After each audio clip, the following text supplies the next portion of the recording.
เป็นประจำทุกวันอาทิตย์นะคะเราพบกันค่ะทางสถานีวิทยุกระจายเสียงแห่งประเทศไทยจังหวัดเชียงใหม่ FM 93.25 เมกะเฮิรตซ์แล้วก็ทางคลื่นต่างๆในจังหวัดเชียงใหม่นะคะซึ่งทางสถานีวิทยุกระจายเสียงแห่งประเทศไทยจังหวัดเชียงใหม่ทั้ง4ความถี่ค่ะเราก็จะได้ขยายผลรายการผู้ว่าราชการจังหวัดเชียงใหม่พบประชาชนให้พี่น้องประชาชนได้ติดตามรับฟังกันนะคะซึ่งในช่วงเวลาของรายการผู้ว่าราชการจังหวัดเชียงใหม่พบประชาชนค่ะในวันนี้นะคะท่านผู้ว่าราชการจังหวัดเชียงใหม่ท่านเจริญฤทธิ์สงวนสัตย์นะคะก็ได้มอบหมายให้ท่านวีรพันธ์ดีอ่อนรองผู้ว่าราชการจังหวัดเชียงใหม่พร้อมด้วยทางนายแพทย์วรเชษฐ์เตชะรักษ์ผู้อำนวยการโรงพยาบาลนครพิงค์แพทย์หญิงนงนุชพัทรอนันต์นพนะคะซึ่งท่านเป็นผู้อำนวยการศูนย์อนามัยที่1เชียงใหม่รวมถึงท่านพนิดาวานิชรัฐนะคะ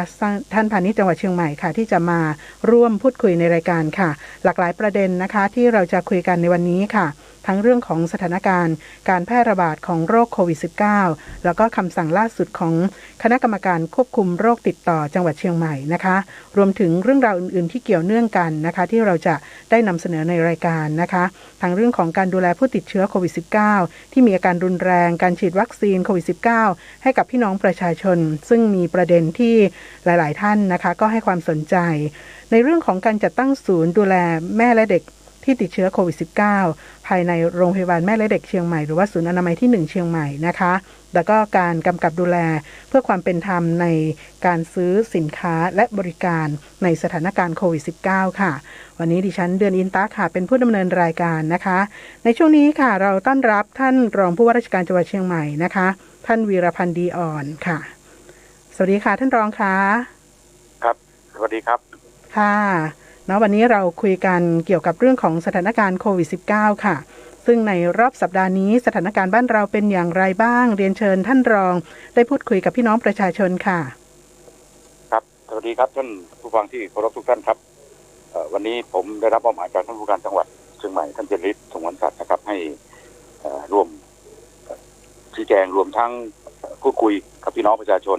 ในรายการผู้ว่าผู้ประชาชนทางสปท.เชียงใหม่ครับค่ะครับพี่น้องครับณวันนี้ต้องเรียนว่าสถานการณ์โดยทั่วไปของเราดีขึ้นตามลำดับนะครับเนื่องจากว่า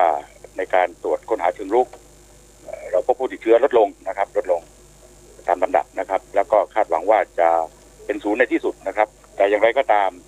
ขณะนี้เราก็ยังพบว่ามีการระบาดในชุมชนในครอบครัวนะครับเราคลัสเตอร์ใหญ่ๆเนี่ยเ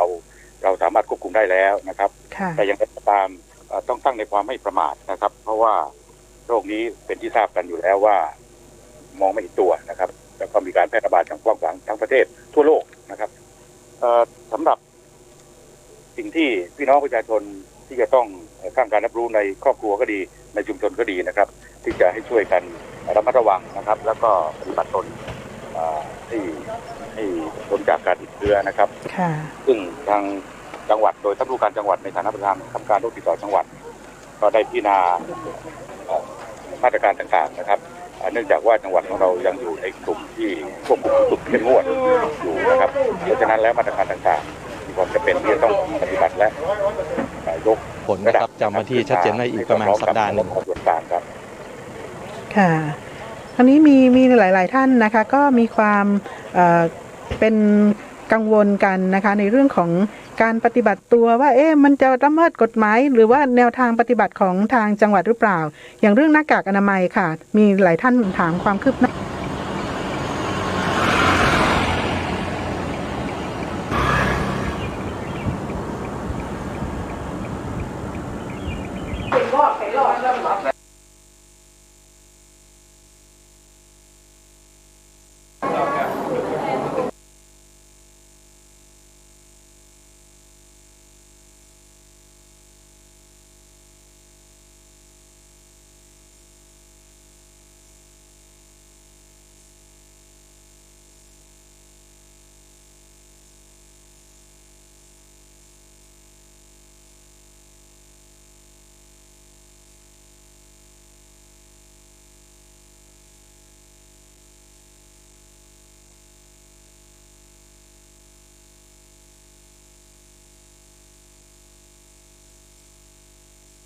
ราะดินแดนล้านนาบ้านเฮาอากาศดีผู้คนดีอาหารการกินดีและที่สำคัญมีนมดีนมโคคุณภาพสูงสดสะอาดปลอดภัยไอ้ได้จิ้มแล้วยังติดใจเลยแม่นละเพราะฉะนั้นเนี่ยมาตรการการปรับก็ต้องเรียนว่าเป็นมาตรการสุดท้ายนะครับก็คือถ้าเปรียบเหมือนการดูแลผู้ป่วยนะครับในโรคทั่วไปเราก็จะมีการให้ยาฉีดยารวมทั้งสุดท้ายคือผ่าตัดหมายความว่าจะต้องดำเนินการตามกฎหมายนะครับซึ่งถ้าปรับเองก็โทษสูงสุด 20,000 ครับพี่น้องครับนะครับเพราะฉะนั้นแล้วเนี่ยไม่ได้หมายความว่าเราจะปรับ 20,000 ทีเดียวนะครับถ้าจะลดให้กับพี่น้องประชาชนก็ขอความร่วมมือนะครับเพื่อตัวท่านเองเพื่อคนใกล้ชิดนะครับรวมทั้งเพื่อชุมชนเพื่อบ้านเมืองของเราเพราะฉะนั้นขอให้ท่านได้ปฏิบัติให้ไปตามข้อกำหนดโดยเคร่งครัดครับท่านครับค่ะเนาะก็คือเรื่องของหน้ากากอนามัยเป็นเรื่องสำคัญในการที่เราจะป้องกันการแพร่ระบาดของโควิด -19 ไม่ว่าจะไปรับเชื้อจากคนอื่นแล้วก็ไปแพร่เชื้อด้วยนะคะท่านรองเนาะตรงนี้เราก็ต้องขอความร่วมมือจากพี่น้องประชาชนในการที่จะดูแลตัวเองแล้วก็คนในครอบครัวคนในชุมชนของเราด้วยแล้วก็อีกเรื่องนึงค่ะเรื่องของกลุ่มคลัสเตอร์หรือว่ากลุ่มก้อนใหม่ๆค่ะที่จังหวัดเชียงใหม่พบมีการระบาดแล้วก็กระจายในครอบครัวแล้วก็ขยายผลถึงชุมชนค่ะท่านรองในตอนนี้สถานการณ์เป็นยังไงบ้างคะครับก็เราก็ยังพบอยู่ต่อเนื่องนะครับเนื่องจากว่าการแพร่ระบาดเนี่ยนะครับถึงแม้ว่า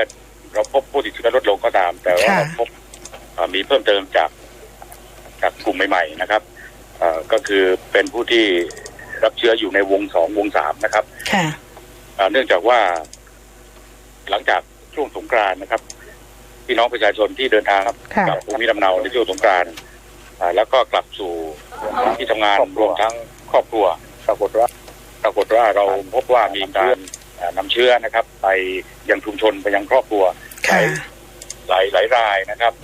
เพราะฉะนั้นแล้วเนี่ยถึงแม้ว่าตัวเลขเราจะลดลงแล้วถือว่าดีขึ้นอย่างต่อเนื่องนะครับเราก็ต้องไม่ประมาทนะครับเราก็พยายามที่จะค้นหาเชิงรุกนะครับเพื่อที่จะควบคุมให้อยู่ในวงจำกัดแล้วก็หายไปในที่สุดครับค่ะนะคะตอนนี้ก็ขอให้พี่น้องประชาชนนะคะได้ปฏิบัติตามมาตรการต่างๆที่ทางจังหวัดเชียงใหม่ของเราได้ขอความร่วมมือแล้วก็ได้ร่วมกันดำเนินการซึ่งถ้าหากว่าเราเจอว่าในชุมชนต่างๆค่ะท่านรองมีการพบผู้ติดเชื้อในลักษณะการเป็นกลุ่มก้อนแบบนี้จะมีวิธีการดำเนินการหรือว่าแนวทางยังไงบ้างคะถ้ากรณีที่เราพบเชื้อเป็นกลุ่มก้อนนะครับการคือต้องนำผู้ติดเชื้อเข้าสู่ระบบคัดกรองครับว่าเป็นผู้ติดเชื้อรูปแบบไหนอย่างไรประการที่2ในส่วนของผู้สัมผัสเสี่ยงสูงเสี่ยงต่ำนะครับเราก็จะต้องเข้าไปค้นหาแล้วก็นำมาตรวจนะครับพาตัวมาตรวจเพื่อที่จะควบให้อยู่ในวงจำกัดแล้วจากนั้นก็จะทำการรักษาพยาบาลให้หายป่วยนะครับแล้วก็จะต้องปลอดจากเชื้อจริงๆแล้วถึงจะสามารถที่จะกลับไปสู่ครอบครัวและชุมชนได้ครับค่ะนะคะก็คือเป็นมาตรการที่ทางแต่ละชุมชนนะคะก็ได้รับการประสานจากทางคณะกรรมการควบคุมโรคติดต่อจังหวัดนะคะให้ดำเนินการซึ่งเรามีแผนงานตรงนี้อยู่แล้วนะคะท่านคะถูกต้องครับเราพยายามที่จะประการแรกนะครับถ้าเกิดพบผู้ติดเชื้อในชุมชนใดหรือครอบครัวใดเราก็พยายามที่จะงดการเคลื่อนที่นะครับให้อยู่ในพื้นที่จำกัดเพื่อที่จะทำการดำเนินการรักษาและจากนั้นเนี่ยเราก็ป้องกันไม่ให้คนภายนอกที่ยังไม่ติดเชื้อนะครับเข้าไปสัมผัสกับผู้ติดเชื้อนะครับซึ่งมีทั้งผู้ติดเชื้อที่แสดงผลกับผู้ติดเชื้อที่อยู่ในกลุ่มเสี่ยงนะครับซึ่งอาจจะพบได้นะครับในชุมชนในครอบครัวอีกหลายครอบครัวเพราะฉะนั้นแล้วเนี่ยเพื่อความปลอดภัยของทุกคนทุกฝ่ายเราจะต้องมีมาตรการป้องกันควบคุมโรคอย่างเคร่งครัดจึงมีความจำเป็นที่จะต้องออกข้อกำหนดต่างๆครับผมครับค่ะทีนี้มาถึงเรื่องของคำสั่งของทางจังหวัดเชียงใหม่นะคะซึ่งก็มีหลายๆคำสั่งที่ออกมาแล้วก็คำสั่งบางคำสั่งนั้นก็คือมีผลจนถึงวันที่7นะคะ7 พฤษภาคมตรงนี้ในส่วนของจังหวัดเชียงใหม่ทราบว่ามีในส่วนของคำสั่งต่างๆออกมาซึ่งล่าสุดนี้มีคำสั่งที่ต่อเนื่องกับคำสั่งที่ผ่านมาด้วยค่ะท่านรองตรงนี้ขอท่านรองได้ย้ำกับพี่น้องประชาชนว่าคำสั่งต่างๆของคณะกรรมการในตอนนี้เรายังคงดำเนินการต่อเนื่องจากคำสั่งก่อนหน้าค่ะ ถูกต้องครับสำหรับคำสั่งที่ยังจะเป็นนะครับที่จะต้องให้คงอยู่และมีผลบังคับใช้อาทิเช่นในเรื่องของการปิดสถานบริการสถานประกอบการที่มีลักษณะคล้ายนะครับประเภทสถานบันเทิงผับบาร์คาราโอเกะนะครับเราก็ยังอยู่นะครับในส่วนของร้านจำหน่ายอาหารและเครื่องดื่มนะครับก็ยังคงสภาพของการสามารถที่จะจำหน่ายอาหารและเครื่องดื่มณสถานที่จำหน่ายหรือร้านนะครับได้เกิน 21 นาฬิกาและเรายังไม่อนุญาตนะครับยังไม่อนุญาตให้มีการบริโภคอาหารและเครื่องดื่มณสถานที่จำหน่ายนะครับเราสามารถที่จะดำเนินการในรูปแบบของการซื้อและไปบริโภคที่อื่นเท่านั้นครับค่ะก็คือว่านั่งทานในร้านไม่ได้ยังไม่อนุญาตนะคะแต่ว่าสามารถซื้อกลับบ้านซื้อกลับไปทานที่อื่นได้นอกสถานที่นะคะครับค่ะแล้วก็ในส่วนของตลาดนัดค่ะมีคนหรือว่าตลาดเร่อะไรต่างๆยังมีคนสอบถามมาว่าจะมีการคลายล็อกหรือยังค่ะตรงนี้ค่ะท่านรองในเรื่องของตลาดนัดซึ่งเป็นสิ่งที่พี่น้องประชาชนทราบนะครับว่าก็คือเป็นตลาดลักษณะชั่วคราวนั่นหมายถึงว่าวันจันทร์มาจุดนี้นะครับวันอังคารไปอีกจุดหนึ่งวันในแต่ละวันของในแต่ละสัปดาห์เนี่ยก็จะหมุนเวียนกันไปเรื่อยนะครับหลายที่ก็จะเกิดปัญหาว่าในส่วนของทั้งผู้ค้านะครับผู้ค้าเนี่ยอาจจะเป็นผู้ค้ากลุ่มเดียวแต่ว่าผู้บริโภคหลายกลุ่มถ้าพบผู้ติดเชื้อในกลุ่มค้าเมื่อใดนะครับโอกาสเสี่ยงที่จะนำเชื้อไปในชุมชนต่างๆหลายชุมชนเป็นไปได้สูงเพราะฉะนั้นณวันนี้เนี่ยมาตรการของการห้ามใช้สถานที่เพื่อการจำหน่ายสินค้าในลักษณะชั่วคราวหรือตลาดนัดนะครับหรือตลาดเร่เหมือนที่พูดถึงก็ยังคงมีผลบังคับใช้อยู่ครับค่ะก็ยังคงมีผลบังคับใช้ต่อเนื่องไปนะคะจนกว่าจะมีประกาศเปลี่ยนแปลงนะคะท่านรองค่ะทีนี้มาถึงเรื่องของประกาศกำหนดพื้นที่ควบคุมการเข้าออกนะคะที่เดิมนั้นก็คือที่อำเภอเชียงดาวกับที่อำเภอหางดงค่ะตอนนี้ในเรื่องของการดำเนินการยังมีความต่อเนื่องไปจนถึง17 พฤษภาคมนะคะในส่วนของพื้นที่อื่นๆถ้าหากว่ามีการเจอเคสคล้ายๆกันนี้นะคะอย่างที่บ้านแม่อ้อในหย่อมบ้านห้วยน้ำฮากตำบลแม่นะอำเภอเชียงดาวแล้วก็ที่บ้านไร่หมู่ที่5ตำบลหางดง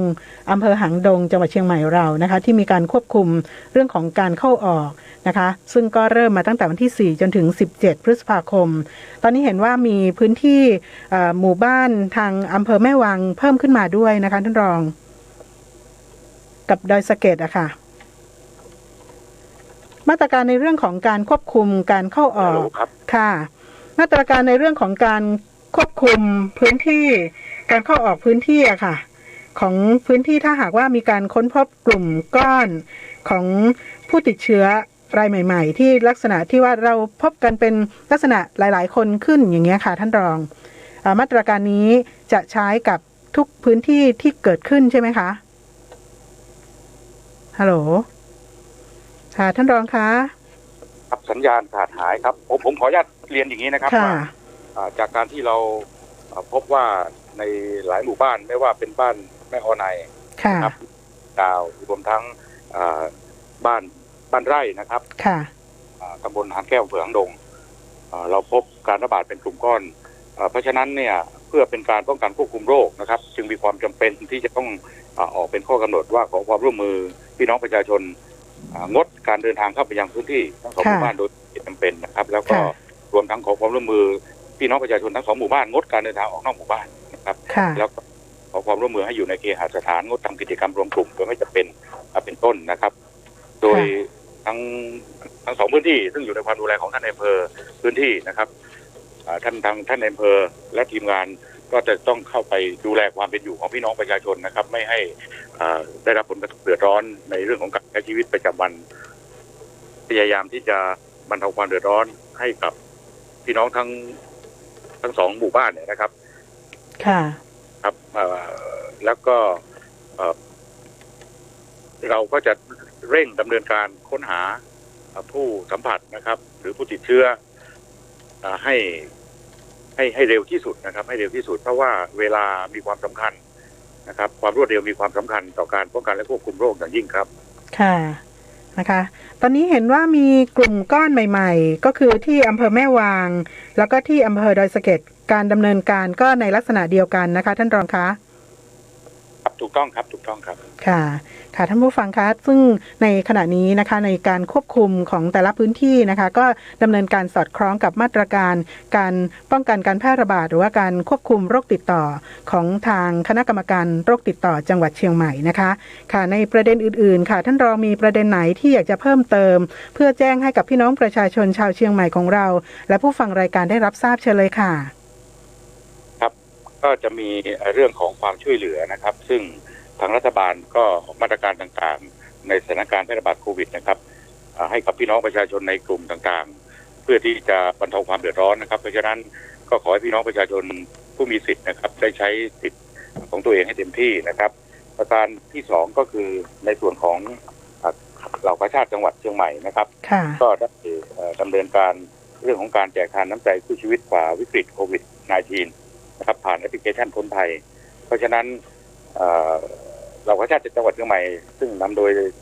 ท่านสุดาพร สงวนศักดิ์นะครับนายกเหล่ากาชาติจังหวัดเชียงใหม่ร่วมกับสถานีกาชาติที่3แล้วก็กิ่งกาชาติอำเภอต่างๆก็ดำเนินการเพื่อนำสิ่งของไปให้กับผู้ที่มีความเสี่ยงสูงและผู้ที่แยกกักตัวสังเกตอาการที่มีฐานะยากจนนะครับรวมถึงผู้ถูกเลิกจ้างงานทั้งหลายนะครับโดยการทำงานในเรื่องนี้นะครับก็ได้ประสานกับผู้ใหญ่บ้านและอสม.เพื่อที่จะให้ได้นำข้อมูลลงทะเบียนในแอปพลิเคชันคนไทยเพื่อที่จะได้ดำเนินการให้ความช่วยเหลือในขั้นตอนต่อไปครับค่ะค่ะขอบพระคุณค่ะท่านรองผู้ว่าราชการจังหวัดเชียงใหม่นะคะท่านวีรพันธ์ดีอ่อนนะคะซึ่งท่านก็ได้ให้ข้อมูลสถานการณ์การแพร่ระบาดของโรคโควิด -19 จังหวัดเชียงใหม่แล้วก็คำสั่งล่าสุดของคณะกรรมการโรคติดต่อจังหวัดเชียงใหม่นะคะซึ่งออกมาหลายๆฉบับนะคะซึ่งท่านก็ได้สรุปให้พวกเราได้ฟังนะคะในช่วงเวลาของรายการผู้ว่าราชการจังหวัดเชียงใหม่พบประชาชนอีกสักครู่หนึ่งเราจะพูดคุยกับทางนายแพทย์วรเชษฐ์เตชะรักษ์ผู้อำนวยการโรงพยาบาลนครพิงค์นะคะในเรื่องของการดูแลผู้ติดเชื้อโควิด -19 ที่มีอาการรุนแรงรวมถึงเรื่องของวัคซีนโควิด -19 ค่ะซึ่งก็อยู่ในประเด็นของความสนใจของพี่น้องประชาชนกันนะคะสวัสดีค่ะสวัสดีครับสวัสดีค่ะนายแพทย์วรเชษฐ์เตชะรักษ์ผู้อำนวยการโรงพยาบาลนครพิงค์นะคะค่ะตอนนี้คงจะรบกวนท่านได้พูดถึงในเรื่องของการดูแลพี่น้องประชาชนแล้วก็การดูแลผู้ติดเชื้อโควิด -19 ในภาพรวมก่อนค่ะท่านคะครับช่วงนี้คนไข้เราลดลงเป็นลำดับนะครับจำนวนผู้ติดเชื้อใหม่อย่างเมื่อวานเนี่ยก็เหลือแค่26 คนนะครับแต่ว่าสิ่งที่ยังเหมือนเดิมก็คือว่าโดยสัดส่วนแล้วเนี่ยมีคนไข้ที่มีอาการปอดบวมเนี่ยมากขึ้นนะครับประมาณสัก 20% ของที่เราตรวจเจอนะครับสถานการณ์เตียงโดยทั่วไปช่วงนี้ก็ดีขึ้นนะครับคนไข้ที่อาการไม่หนักเนี่ยเป็นสีเขียวเนี่ยนะครับก็ลดลงเรื่อยๆนะฮะเตียงเราตอนนี้ก็เหลืออยู่ที่ประมาณสัก700 กว่าเตียงนะฮะที่ยังนอนอยู่นะครับแต่ว่าคนไข้หนักเรายังทรงๆครับค่ะซึ่งหลายคนก็ถามถึงเรื่องของการดูแลผู้ติดเชื้อที่มีอาการรุนแรงค่ะซึ่งอย่างที่คุณหมอบอกว่าถ้าหากว่าพูดถึงตัวเลขนั้นก็มีผู้ติดเชื้อลดลงแต่ผู้ที่มีอาการป่วยรุนแรงในช่วงนี้ที่เพิ่มขึ้นจะเป็นปอดบวมนะคะและอาการอื่นๆนี่มีอะไรบ้างคะคุณหมอคะครับก็โดยส่วนใหญ่แล้วเนี่ยคนไข้ที่มีอาการหนักเนี่ยนะครับที่จะต้องใช้เครื่องช่วยหายใจหรือว่าใช้เครื่องมือพิเศษอื่นๆเนี่ยก็จะเราจะจัดระบบการรักษาอยู่ที่2โรงพยาบาลนะครับก็คือที่โรงพยาบาลนครพิงค์กับที่โรงพยาบาลมหาราชนครเชียงใหม่นะครับซึ่งตอนนี้เราเป็นเสร็จก็มีทั้งหมด20 คนนะครับที่ยังมีอาการหนักอยู่ครับก็ต้องใช้เครื่องช่วยหายใจอยู่ประมาณ20 คนครับตอนนี้ค่ะแต่ถ้าหากว่าสถานการณ์บ้านเรายังทรงหรือว่ามีผู้ป่วยที่มีอาการรุนแรงเพิ่มขึ้นการรับมือตรงนี้ของเราความพร้อมในขณะนี้ก็ยังคงเรียกว่าเป็นยังไงบ้างคะถ้าหากว่ามีจำนวนเพิ่มขึ้นอะไรอย่างเงี้ยค่ะครับจากประสบการณ์รอบที่ผ่านมาเนี่ยนะครับเราก็พยายามที่จะเพิ่มจำนวนเตียงเพื่อรองรับเอาไว้นะฮะแต่ว่าคิดว่า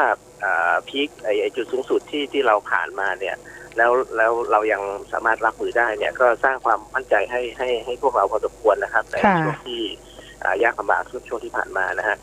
ยังไงก็ตามช่วงนี้ก็เราก็ยังไม่หยุดนะครับในการเตรียมเตียงแล้วก็ยังคงเตียงที่ถึงแม้ว่าตอนนี้เตียงเราจะว่างค่อนข้างมากเลยนะครับก็ยังรักษาไว้อยู่นะฮะเผื่อในกรณีที่จำเป็นต้องใช้ครับส่วนเรื่องของผู้ป่วยหนักเนี่ย2โรงพยาบาลก็ยังพร้อมครับเพราะว่าช่วงนี้เนี่ยก็ยังมีสถานการณ์ที่เตียงเนี่ยหมุนกันได้ดีกว่าช่วงก่อนค่อนข้างมากครับค่ะก็คือการที่ทางแพทย์เขาเตรียมความพร้อมเกี่ยวกับเรื่องของเตียงเรื่องของห้องเพื่อรองรับผู้ป่วยหนักเนี่ยเป็นแผนที่เราได้มีการเตรียมการเพื่อรองรับสถานการณ์เท่านั้นนะคะไม่ได้หมายถึงว่าเราจะมีผู้ป่วยหนักเพิ่มขึ้นใช่ไหมคะคุณหมอถ้าพูดถึงในช่วงนี้ครับใช่ครับคือก็ไม่ด้วยความไม่ประมาทนะครับเพราะฉะนั้นเนี่ยเวลาที่เกิดเหตุการณ์จริงเพราะว่าการเตรียมพวกนี้ใช้เวลาหลายวันนะครับกว่าที่จะพร้อมนะครับเพราะฉะนั้นยังไงก็เตรียมไว้ก่อนครับค่ะเป็นการเตรียมความพร้อมนะคะหลายท่านเห็นมีข่าวลือข่าวแชร์ข่าวปลอมอะไรต่างๆก็ขอให้ท่านได้ทราบแล้วก็มั่นใจนะคะว่าทางแพทย์ของเชียงใหม่เราได้มีการดำเนินการมีแผนรองรับอะไรต่างๆเพื่อที่จะรองรับสถานการณ์ถ้าหากว่ามันมีความรุนแรงมากขึ้นนะคะแต่ว่าในสถานการณ์ปกติเราก็มีการวางแผนเตรียมการกันไว้เพื่อรองรับแต่ว่าแผนต่างๆก็คือแผนนะคะเหมือนที่เราทำแผนรองรับทั่วๆไปแต่ถ้าหากว่าจำนวนของผู้ติดเชื้อรายใหม่ลดลงนะคะแล้วก็ไม่มีผู้ป่วยรุนแรงเพิ่มขึ้นเราก็สามารถที่จะให้บริการดูแลรักษาท่านได้อย่างเพียงพออยู่แล้วนะคะแล้วก็อย่างดีเหมือนเช่นเคยนะคะใช่ครับค่ะทีนี้มาถึงเรื่องของวัคซีนค่ะคุณหมอเรื่องนี้มีคนถามกันเยอะมากบางคนก็มีความต้องการนะคะที่อยากจะฉีดวัคซีนแต่ว่ายังไม่เข้าข่ายเกณฑ์ของผู้ที่จะได้รับในลำดับต้นๆนะคะบางคนถึงเกณฑ์แล้ว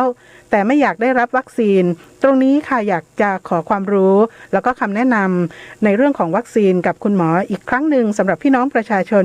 ในเชียงใหม่ของเราแล้วก็ผู้ติดตามรับฟังรายการผู้ว่าราชการจังหวัดเชียงใหม่พบประชาชนในช่วงนี้ค่ะครับเรื่องของวัคซีนเนี่ยตอนนี้เราก็มีความคืบหน้าเป็นลำดับนะครับยอดการจองวัคซีนในกลุ่มผู้สูงอายุกับ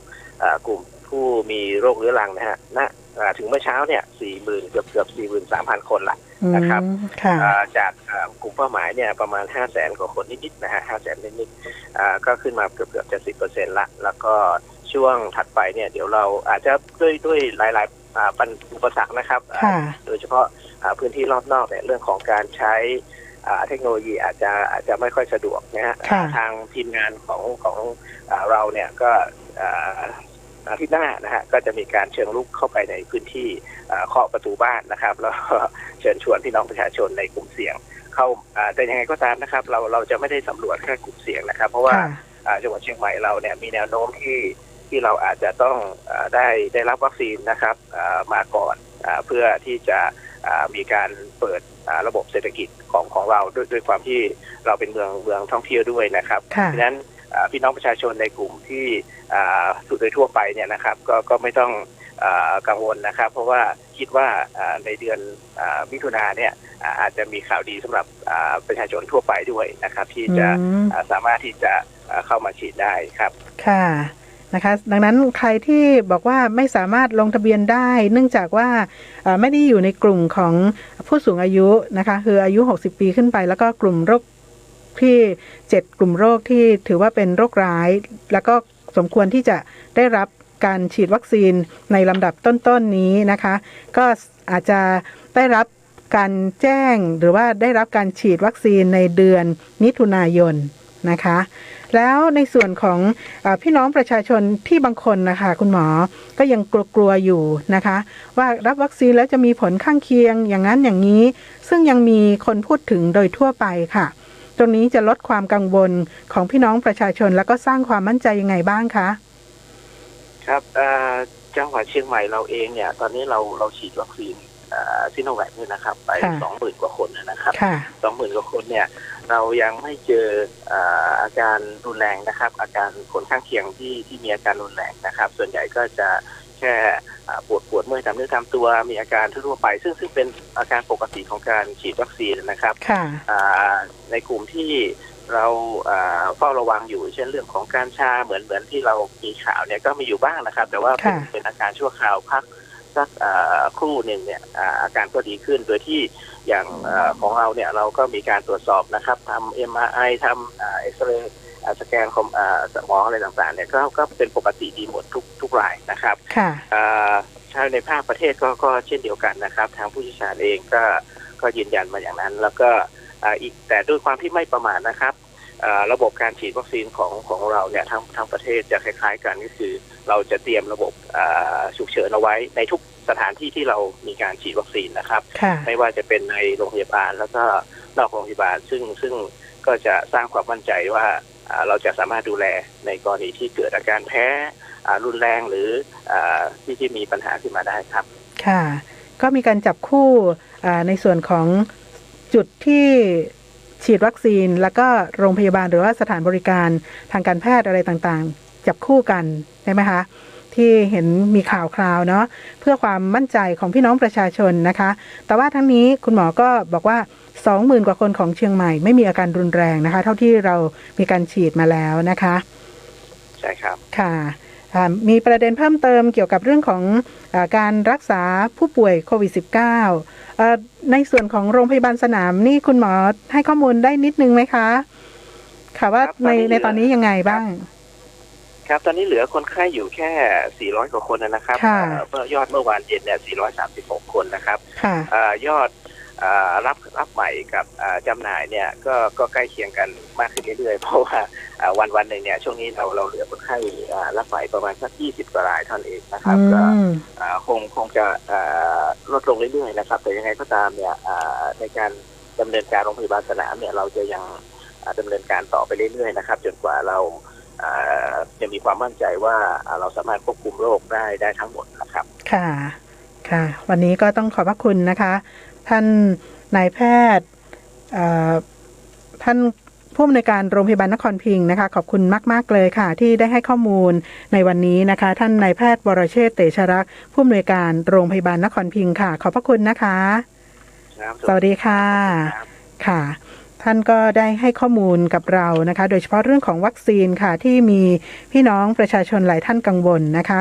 ซึ่งผลข้างเคียงของวัคซีนนะคะคุณหมอก็ได้เรียนให้เราได้ทราบกันนะคะว่ามีผลข้างเคียงคล้ายๆกับการฉีดวัคซีนทั่วๆไปนะคะอย่างเราเคยฉีดวัคซีนไข้หวัดใหญ่นะคะหรือว่าจะเป็นวัคซีนบาดทะยักอย่างเงี้ยนะคะป้องกันโรคพิษสุนัขบ้าอะไรต่างๆก็จะมีอาการคล้ายๆกันก็คือเหมือนกับปวดทวงตรงแขนนะคะท่านผู้ฟังบางคนก็จะมีอาการตัวรุมๆเหมือนมีไข้ต่ำๆอะไรประมาณนี้นะคะแต่ว่าเท่าที่ทางคุณหมอได้มีการรวบรวมข้อมูลสถิติอะไรต่างๆแล้วนะคะก็ถือว่าในช่วงนี้นั้นนะคะเราก็มีการประชาสัมพันธ์แล้วก็มีการเตรียมการในเรื่องนี้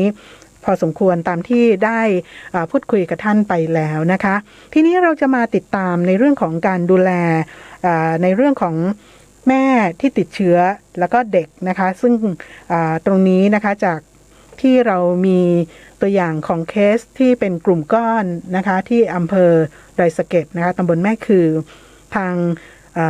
ศูนย์ดูแลแม่และเด็กนะคะของศูนย์อนามัยที่1เชียงใหม่นะคะก็ได้มีการดำเนินการที่จะจัดตั้งศูนย์ดูแลแม่และเด็กที่ติดเชื้อโควิด -19 ภายในโรงพยาบาลแม่และเด็กเชียงใหม่ค่ะซึ่งในเรื่องนี้นะคะแพทย์หญิงนงนุชภัทรอนันต์นพ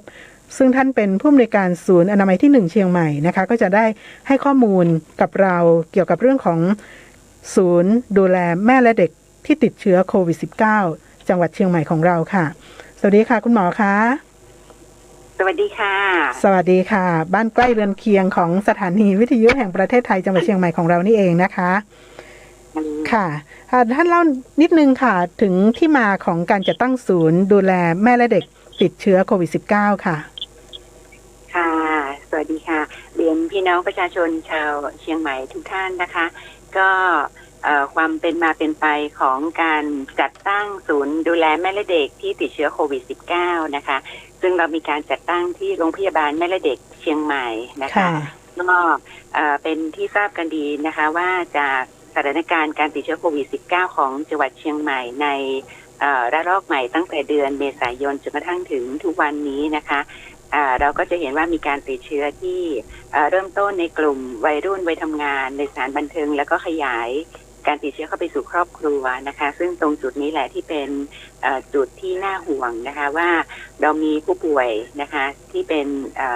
นอกจากผู้สูงอายุแล้วก็ยังมีกลุ่มหญิงตั้งครรภ์แล้วก็เด็กที่จะเป็นผู้สัมผัสร่วมบ้านกับผู้ป่วยหรือว่าผู้สัมผัสเสี่ยงสูงค่ะแล้วก็พอดีมันมีข้อมูลจากเหมือนที่ท่านผู้ว่ากับท่านในแพทย์ผู้อำนวยการโรงพยาบาลนครพิงค์ได้นำเรียนพวกเราไปนะคะก็มันมีข้อมูลบางส่วนจากกรมควบคุมโรคสำนักงานป้องกันควบคุมโรคที่1เชียงใหม่นะคะก็รายงานปัจจุบันนี้เราก็พบว่ามีหญิงตั้งครรภ์ที่ติดเชื้อ2 รายนะคะแล้วก็เด็กที่อายุต่ำกว่า15 ปีที่ติดเชื้อตอนนี้42 รายนะคะแล้วก็อายุน้อยสุดที่เราพบก็คือ22 วันนะคะซึ่งบางรายตอนนี้ก็รักษาหายแล้วนะคะก็กลับไปอยู่กับครอบครัวที่บ้านแล้วเรียบร้อยนะคะแล้วก็จากสถานการณ์การติดเชื้อที่เป็นกลุ่มก้อนของเด็กแล้วก็ผู้ปกครองแล้วก็ครูพี่เลี้ยงที่ศูนย์พัฒนาเด็กเล็กเทศบาลตำบลแม่คืออำเภอดอยสะเก็ดเหมือนที่ทางเราทราบกันดีนะคะดังนั้นก็เป็นที่มาที่ไปนะคะว่าทำไมเราถึงต้องมีการจัดตั้งศูนย์แห่งนี้ขึ้นมานะคะก็เพื่อเป็นการรองรับการดูแลพี่น้องประชาชนในกลุ่มดังกล่าวของจังหวัดเชียงใหม่นะคะรวมทั้ง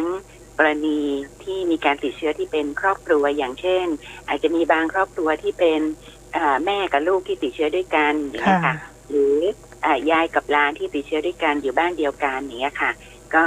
โรงพยาบาลส่งเสริมสุขภาพศูนย์อนามัยที่1เชียงใหม่นะคะซึ่งชื่อเดิมของเราก็คือโรงพยาบาลแม่และเด็กที่เรารู้จักกันดีของคนเชียงใหม่นะคะก็เป็นหน่วยงานภายใต้สังกัดกรมอนามัยกระทรวงสาธารณสุขค่ะก็เลยได้จัดตั้งศูนย์ดูแลแม่และเด็กที่ติดเชื้อโควิด -19 ขึ้นค่ะก็เปิดทำการมาเมื่อวันที่3 พฤษภาคม 2564 นี่เองนะคะก็โดยใช้ตัวห้องพิเศษเดิมที่เราดูแลผู้ป่วยที่มารับบริการซึ่งเป็นกลุ่มแม่และเด็กเดิมของเรานะคะแต่ว่าตอนนี้เราปิดรับบริการในส่วนของแม่และเด็กในกลุ่มปกติตรงนี้ไปนะคะแล้วก็เอามาปรับเป็นห้องแยกโรคหรือเราเรียกว่าเป็น isolation room นะคะก็สามารถที่จะรับดูแลในคุณแม่แล้วก็เด็กที่ติดเชื้อหรือว่าเป็นครอบครัวนะคะเข้ามาดูแลได้สูงสุด13 รายต่อวันค่ะค่ะ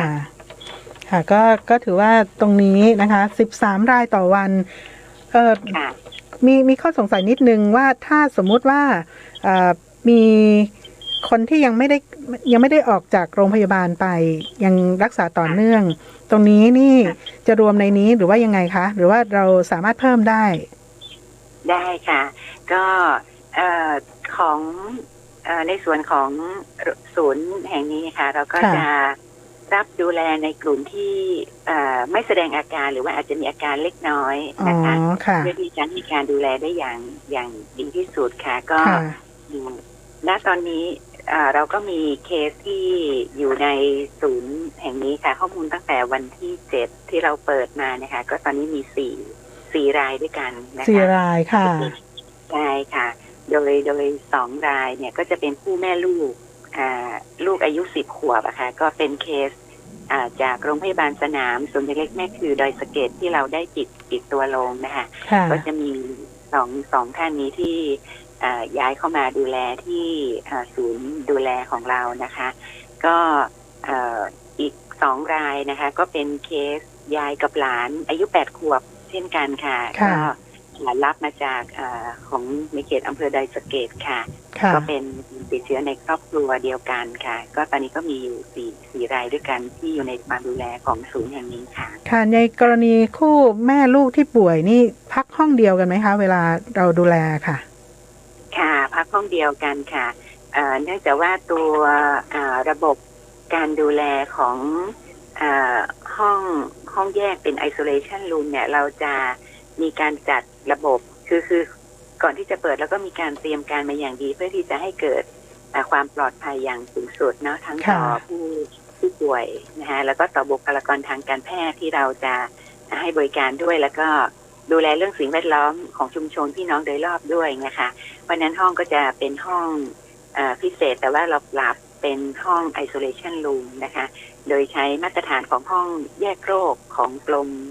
สนับสนุนบริการสุขภาพนะคะซึ่งเขาก็ได้ส่งทีมเข้ามาช่วยดูแลนะคะมีระบบกรองอากาศระบบฆ่าเชื้อโรคก่อนปล่อยสู่สิ่งแวดล้อมเนี่ยค่ะระบบกำจัดขยะติดเชื้อระบบบำบัดน้ำเสียนี่ค่ะก็ให้มีความปลอดภัยสูงสุดนะคะก็สามารถดูแลได้เป็นครอบครัวแล้วก็สองคนที่เป็น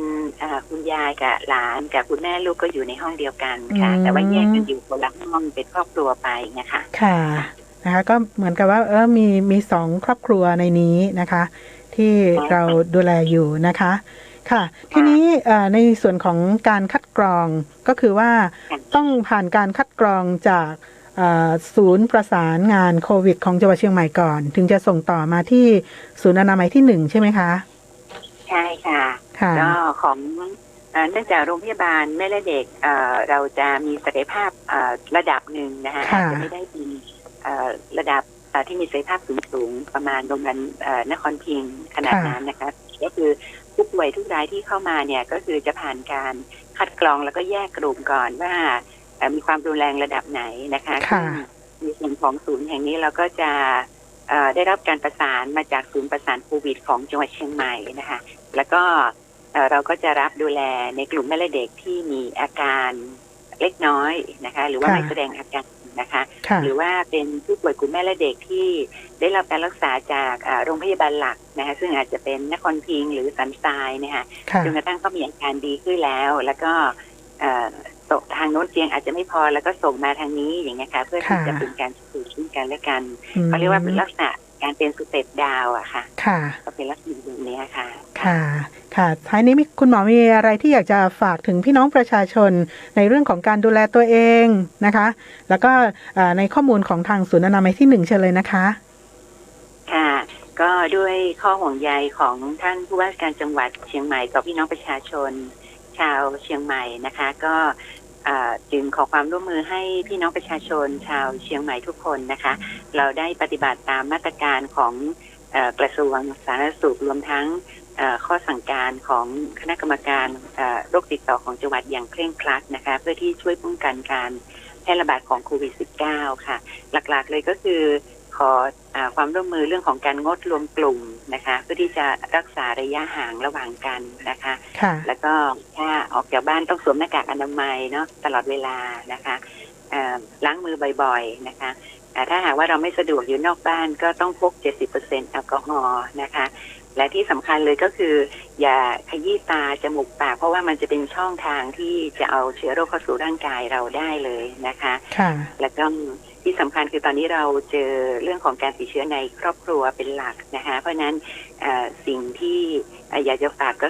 คือเรื่องของการงดใช้สิ่งของร่วมกันแม้ว่าเราจะอยู่ในครอบครัวเดียวกันนะคะอย่างเช่นแก้วน้ำผ้าเช็ดตัวอย่างนี้เป็นต้นนะคะหรือว่า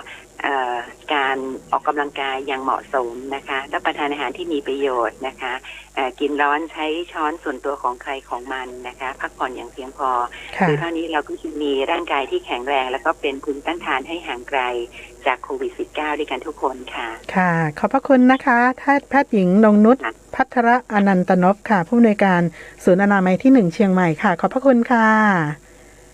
ค่ะสวัสดีค่ะค่ะสวัสดีค่ะ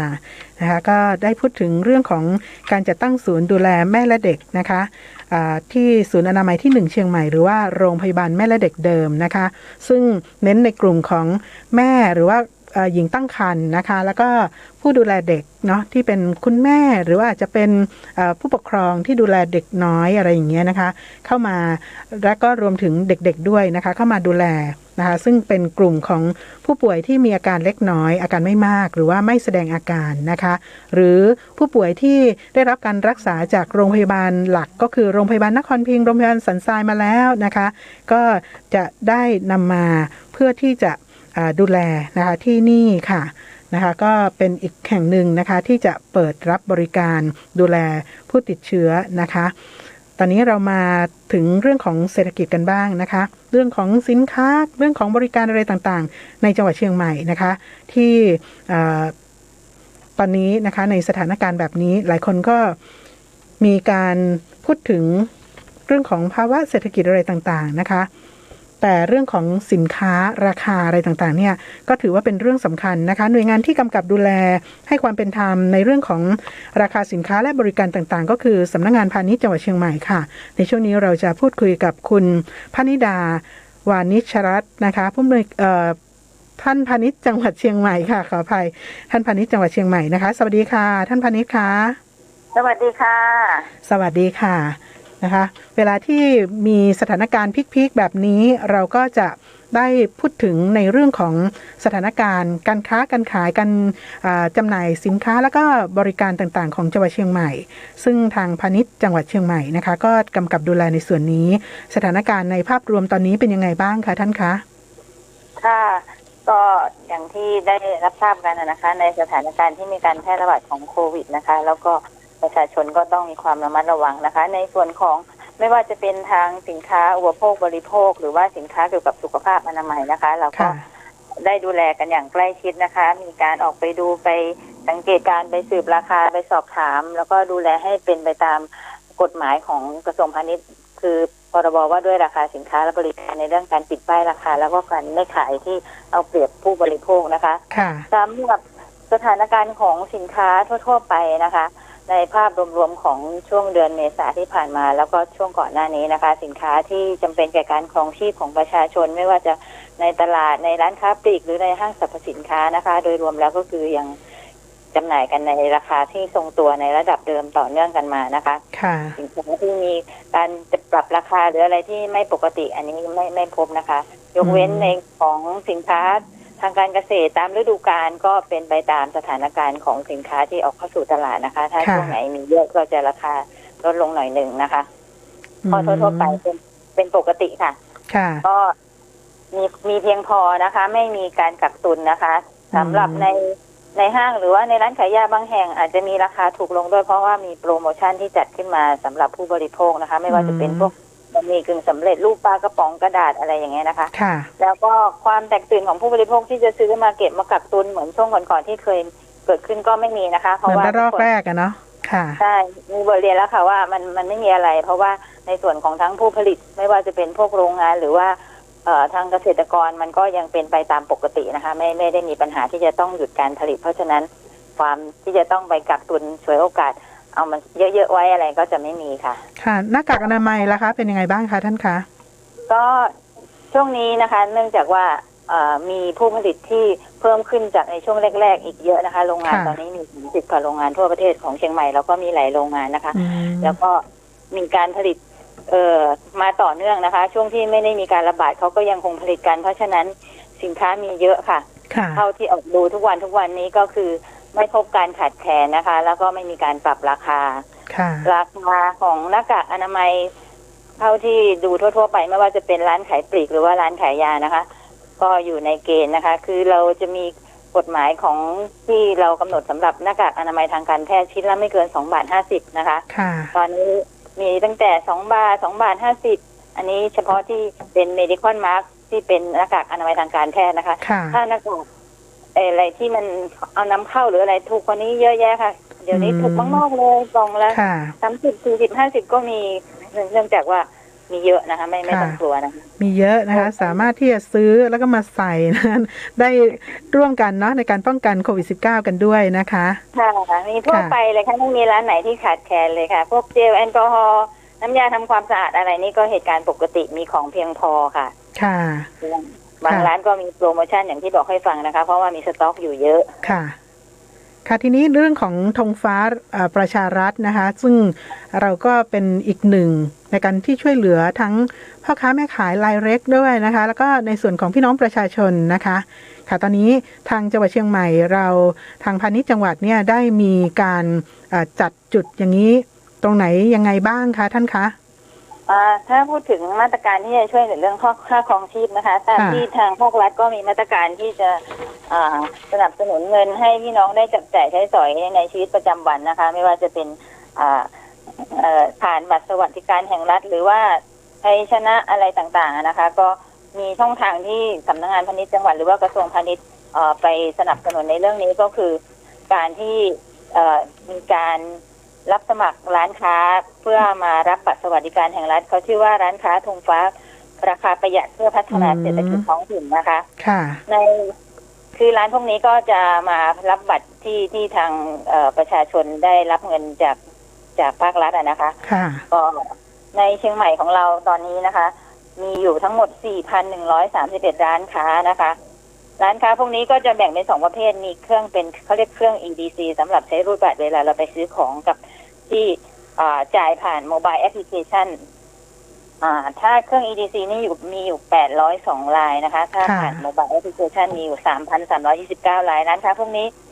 กระจายอยู่ทุกอำเภอของจังหวัดเชียงใหม่นะคะเยอะที่สุดเลยก็จะเป็นอำเภอเมืองรองลงมาก็พวกสันทรายสันกำแพงแม่แตงสันป่าทองการจับจ่ายของผู้บริโภคที่มาใช้จ่ายผ่านร้านค้าพวกนี้ก็ส่วนใหญ่ก็จะเป็นมาซื้อพวกของใช้ของบริโภคประจำวันนะคะพวกน้ำมันพืชเครื่องปรุงรสผงซักฟอกข้าวสารไข่ไก่อะไรเนี่ยนะคะแล้วก็เพื่อให้มีความทั่วถึงนะคะร้านค้าที่เรารับสมัครเข้ามาเป็นร้านค้าธงฟ้าราคาประหยัดพัฒนาเศรษฐกิจท้องถิ่นนี้ยังรับสมัครอยู่เรื่อยๆนะคะไม่มีหมดเขตนะคะค่ะอย่างเมื่อเดือนมีนาที่ผ่านมานี่ก็มีอยู่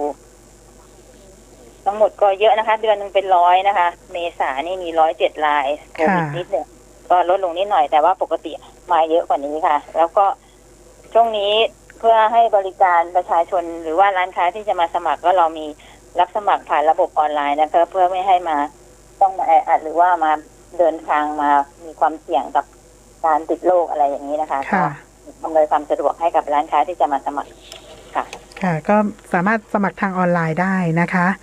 ได้ค่ะค่ะขอบพระคุณค่ะท่านพาณิชย์จังหวัดเชียงใหม่นะคะที่ให้ข้อมูลนะคะเกี่ยวกับเรื่องของการดูแลเรื่องของสินค้าและบริการในสถานการณ์โควิด -19 ของจังหวัดเชียงใหม่ค่ะขอบพระคุณค่ะสวัสดีค่ะค่ะค่ะคุณพนิดาวานิชรัตน์นะคะพาณิชย์จังหวัดเชียงใหม่ค่ะที่พูดถึงในเรื่องของสถานการณ์การจำหน่ายสินค้าต่างๆในจังหวัดเชียงใหม่ที่ทางสำนักงานพาณิชย์จังหวัดมีการตรวจสอบนะคะการค้าการขายอะไรต่างๆก็ราคาปกตินะคะไม่มีการกักตุนสินค้านะคะและนอกจากนั้นก็คือในส่วนของร้านธงฟ้าราคาประหยัดอะไรต่างๆที่ตอนนี้นะคะก็มีการขึ้นทะเบียนนะคะเพื่อที่จะรองรับในเรื่องของบัตรสวัสดิการอะไรต่างๆที่เป็นมาตรการของทางรัฐบาลนะคะก็เปิดให้ลงทะเบียนออนไลน์ด้วยนะคะท่านที่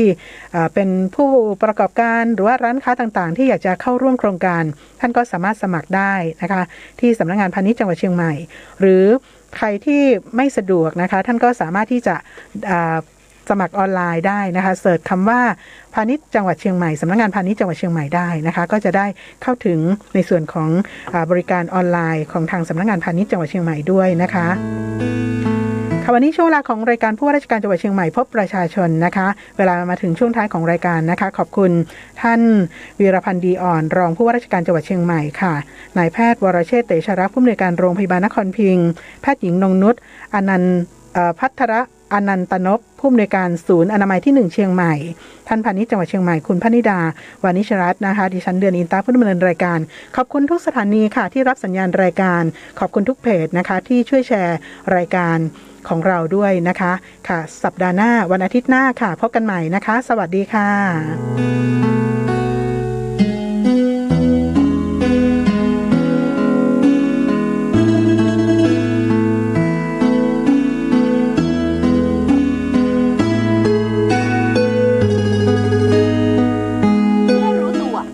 โควิดหรือพบคนใกล้ชิดติดโค